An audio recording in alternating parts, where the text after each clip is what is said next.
बिस्मिल्लाहिर्रहमानिर्रहीम। अस्सलाम वालेकुम मेंबर्स व्यूअर्स, होप सब खैर खैरियत से होंगे। आज वीकेंड की वीडियो में जी एक दो इंपॉर्टेंट चीज़ें डिस्कस करते हैं। मार्केट का जो इंडेक्स है इस वक्त वो नए हाई के ऊपर खड़ा है इस वक्त, और कुछ स्टॉक्स में कुछ अच्छी न्यूज़ आई हैं और उसका रिज़ल्ट हमने फ्राइडे की उनकी मूवमेंट में देखा।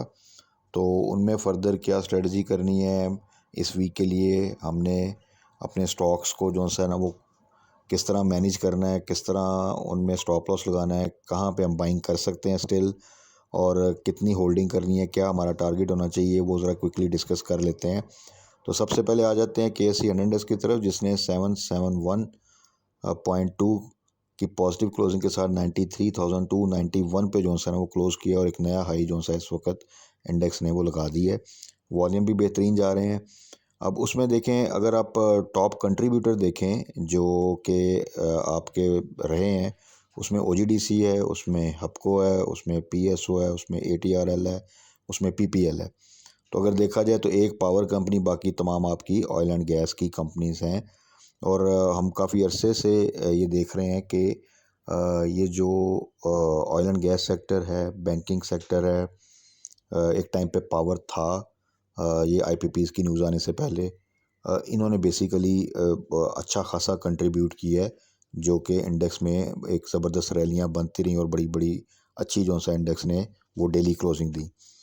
तो उसमें OGDC ऑलरेडी आपको पता है कि एक ज़बरदस्त लेवल पे इसको हम टारगेट कर रहे थे काफ़ी अरसे से, और जब 130 के आसपास था, तो अभी भी इसकी अगर आप क्लोजिंग देखें तो 191 पे OGDC ने क्लोज किया, तकरीबन 200 पे आ चुका। तो ये चीज़ होती है कि एक अच्छा स्टॉक जब डाउन साइड पे हो तो उसमें इन्वेस्टमेंट करना और लॉन्ग टर्म के लिए करना कितना बेनिफिशियल होता है। तो अब थोड़ा सा ये 2 साल पीछे चले जाएँ तो OGDC जो है वो डबल डिजिट में था, यानी 90s 80s इस रेंज में था। तो आप देख लें कि वो एक 100% गेन, और बीच में कई आपको स्विंग ट्रेड्स मिली, बीच में आपके पे आउट्स भी आए। तो 2 साल के अरसे में आप देख लें कि थोड़ी सी पेशेंस, थोड़ी सी स्ट्रेटजी, और आपको एक अच्छा स्टॉक जो है वो 100% से ज़्यादा का जो है ना वो गेन दे जाता है। इसी तरह आपके रिसेंटली अगर देखें जाए तो IT सेक्टर में सिस्टम्स ने एक ज़बरदस्त रैली बनाई। वो तकरीबन 1 साल अगर हम देखें तो बड़ी ही रेंज बाउंड सी मूवमेंट रही उसकी, बल्कि उसने काफ़ी डाउन साइड पे भी गया, 370 तक आई थिंक गया। बट उसमें फिर एक 500 का टारगेट था, और जिसमें 150 का टारगेट था, जो कि 190 पे आ चुका है। सिस्टम में हमारा इनिशियल टारगेट 500 का था, बट वो 450 से नीचे चला जाता था। बट अभी अगर आप देखें तो वो 550 तक गया, और अभी जो उसकी क्लोजिंग है 521 पे है। तो वो भी एक ऐसा स्टॉक कि जिसमें अगर हम देखें कि विद मिनिमम रिस्क, जब अच्छे रेट पे था 400 के आसपास, आपको एक अच्छा गेन जो है वो मिल सकता है। और अभी इट्स नॉट द एंड, अभी यहाँ से आगे फर्दर भी वो इंशाल्लाह ग्रो करेगा। बट यहाँ पे अब स्ट्रेटजी ये है कि 500 का स्टॉप लॉस लगाएं, और इसको स्टॉप लॉस के साथ आपने होल्ड करना है, ताकि in case of any dip आप अपना प्रॉफिट जो है ना वो सिक्योर कर सकें। उसी तरह बाकी अगर जो टॉप कंट्रीब्यूटर्स में हपको को देख लें, PSO को देख लें, ये भी हपको की तो सारा सिनेरियो हम डिस्कस करते रहते हैं साथ साथ। ये भी लॉन्ग टर्म वाला स्टॉक है, और क्योंकि कंटिन्यूसली एक मल्टीपल पे आउट्स मिलते हैं आपको। उसके अलावा IPP की न्यूज़ भी आई जिसका एक इम्पैक्ट आया, तो ये तकरीबन 160 से नीचे जो है 100 से भी नीचे थोड़ा सा 96 95 तक आया है। बट क्योंकि इसके बाकी जो वेंचर्स हैं, जो फ्यूचर प्रॉस्पेक्ट्स हैं, जो फ्यूचर बिजनेस डिवर्सिफिकेशन है, उसकी वजह से ये अंदाज़ा था कि अल्टीमेटली बाउंस बैक करेगा। और वही हुआ कि अब आगे जो इनके प्लान्स हैं उसके हिसाब से वो न्यूज़ अब पुरानी हो गई, और अब इसमें दोबारा से आप देखें कि कंटिन्यूसली स्लोली वो ग्रो कर रहा है। इसी तरह PSO 170 में 180 टू 170 मूव करता था, 200 का टारगेट था, और वहाँ से उसने रैली बनाई। और अब आप देख लें कि वो एक ज़बरदस्त अपनी रैली के साथ 250 से ऊपर जो सा है वो तकरीबन गया, और फिर वहाँ से अभी भी अगर आप देखें तो 246 पे उसने क्लोज़ किया। तो इसमें भी आप 225 का स्टॉप लॉस रखें, जो कि पहले हमारा 200 का स्टॉप लॉस था, और उसको होल्ड करें। तो जब कोई स्टॉक जो है अच्छा स्टॉक ख़ास तौर पे वो डाउन साइड पे आता है, तो हमेशा याद रखें कि वो एक अच्छी अपॉर्चुनिटी थी, ना कि वो एक ऐसी सिचुएशन होती है जिसमें आप पैनिक में आके लॉस बुक करें, बल्कि ऐसे स्टॉक को एवरेज किया जाता है। और ये कुछ स्टॉक्स जो कुछ अर्सा पहले बिल्कुल डल थे, उनमें उस तरह मूवमेंट नहीं बन रही थी।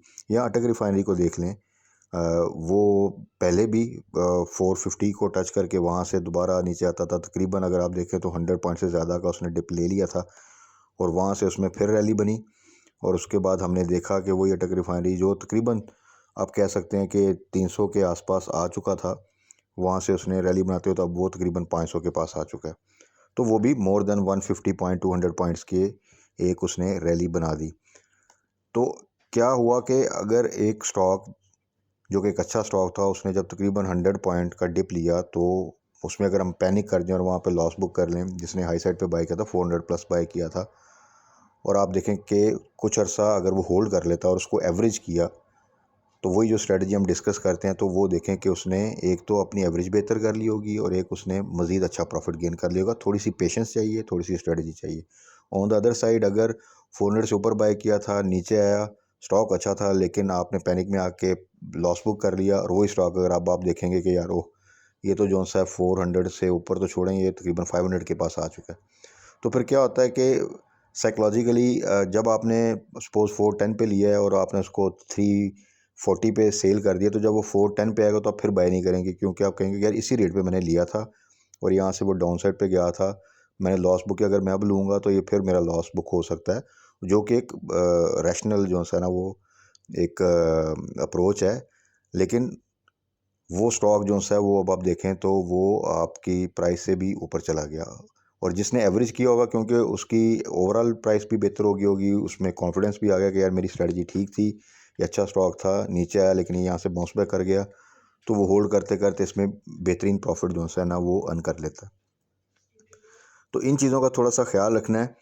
बाकी इस वक्त अगर आप देखें तो एक स्टॉक PIBTL, जिसको हम नॉर्मली जो है वो डिस्कस नहीं करते थे क्योंकि बहुत ही डल स्टॉक रहा। अगर आप पिछले 5-6 साल का डाटा निकाल लें, 1-2 साल की बात नहीं है, तकरीबन आप 5 साल का डाटा निकाल लें तो वो इसी रेंज में सिंगल डिजिट में जो है ना वो मूव करता रहा और लॉस में रहा। अभी रिसेंटली उसकी एक मटेरियल इन्फॉर्मेशन आई और हमने देखा कि फ्राइडे को वो कैप हो गया।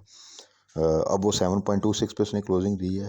रीज़न ये कि रिको डिक जोन्स है वो उसने अप्रोच किया, एक न्यूज़ आई, और इस वक्त आपके पाकिस्तान में जो सबसे बड़ा प्रोजेक्ट है जो कि डिस्कस होता है वो रिको डिक का ही है, जिसमें आपके OGDC के भी स्टेक्स हैं, जिसमें हबको के भी स्टेक्स हैं, और भी बहुत सी कंपनीज के स्टेक हैं जिनकी बेस पे उनमें एक हम स्ट्रेंथ देखते हैं।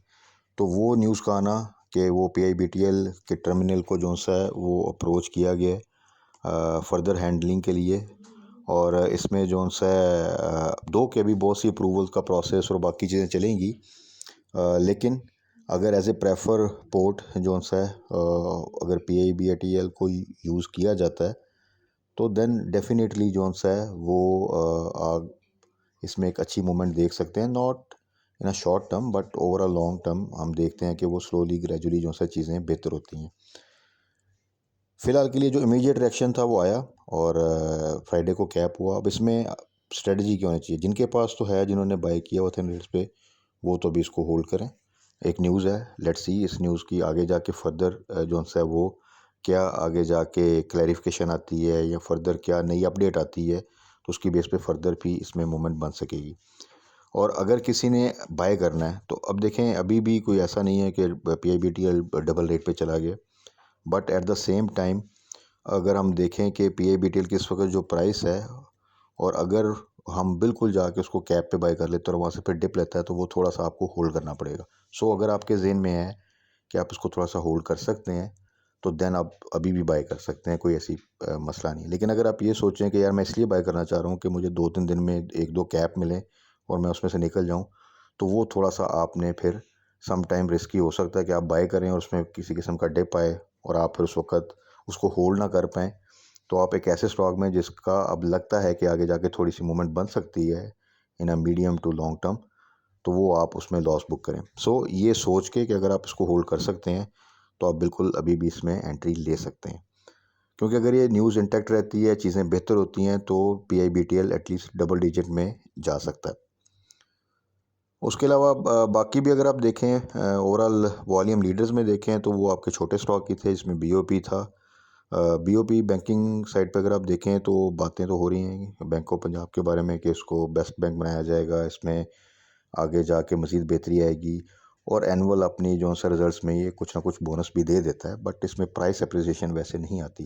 इनफैक्ट जब ये बोनस अनाउंस करता है नॉर्मली 10%, तो उसके बाद जब एक्स होता है तो उसके बाद उसी प्राइस में ये मूव करता रहता है, कोई फर्दर जो सा गेन नहीं आता। बट होपफुली प्राइस अभी भी बेहतर है, बुरी प्राइस नहीं है, जहाँ पे आप डिप में एंट्री ले सकते हैं। वर्ल्ड कॉल की भी न्यूज़ आती रहती है जी, अभी उस तरह का कोई उसमें नहीं आ रहा। कोई ऐसी न्यूज़ आ सकती है जिसमें ये एक जंप लगा के वही 1.82 के आसपास आ सकता है, तो वो एक अपॉर्चुनिटी होगी कि अगर आपके पास पहले से होल्डिंग है तो उसमें से आप एग्ज़िट ले लें।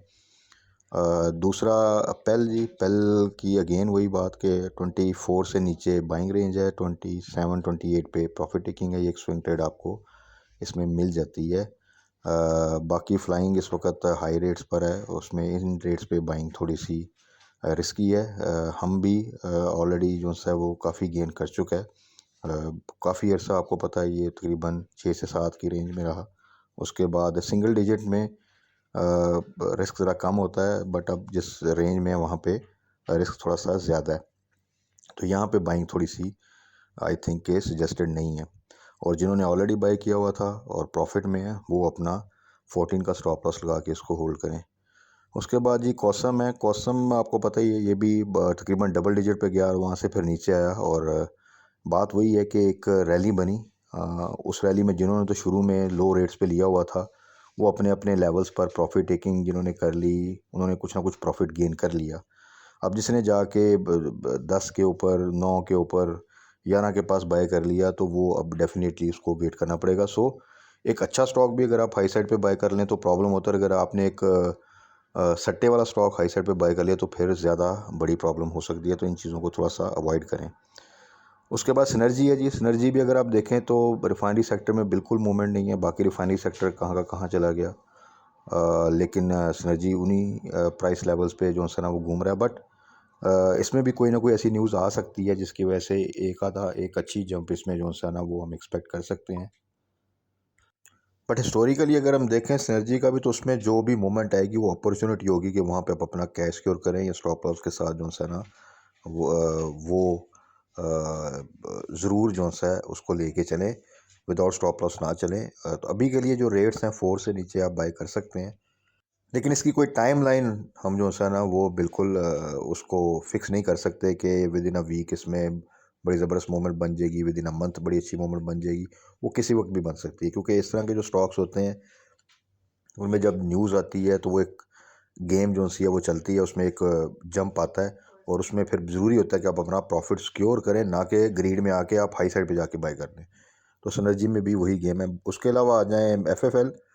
तो एफएफएल में क्योंकि थोड़ा सा आप देखें तो इसके रिजल्ट्स में बेहतरी आ रही है, तो उसकी वजह से इसमें थोड़ी सी स्ट्रेंथ है। और हम आपको याद होगा कि 9 से नीचे जब ये आता है तो हम कहते हैं कि इसको आप बाय कर सकते हैं। तो अब तो खैर ये डबल डिजिट में है। 9 से नीचे जाना तो पॉसिबल नहीं लगता प्रेजेंट सिनेरियो में। अभी के लिए जिन्होंने बाय किया हुआ था वो होल्ड करें 10 का स्टॉप लॉस लगा के। और जो बाय करना चाहते हैं वो थोड़ा सा डिप का वेट करें। अगर ये 10 से नीचे आता है किसी वजह तो वहाँ पे बाय कर सकते हैं। बट उम्मीद है कि ये स्लोली ग्रेजुअली थोड़ा सा अपनी पोजीशन को मज़ीद स्ट्रॉन्ग कर सकता है, क्योंकि रिजल्ट्स में कंटिन्यूसली हर क्वार्टर में एक इम्प्रूवमेंट है। तो ये तो थे कुछ स्टॉक्स जिनको हमने डिस्कस किया, जिनमें कुछ वॉल्यूम लीडर थे, कुछ टॉप कंट्रीब्यूटर थे। बाकी सिस्टम को हमने आईटी में डिस्कस किया। एवीएन अभी भी बाइंग रेंज में, उसको आप बाय कर सकते हैं। नेट सोल 2 के 120 से नीचे एक्चुअल बाइंग बनती है, बट अभी भी वो बहुत हाई रेट्स पर नहीं है, तो उसको भी आप थोड़ा सा देख सकते हैं डिप पे।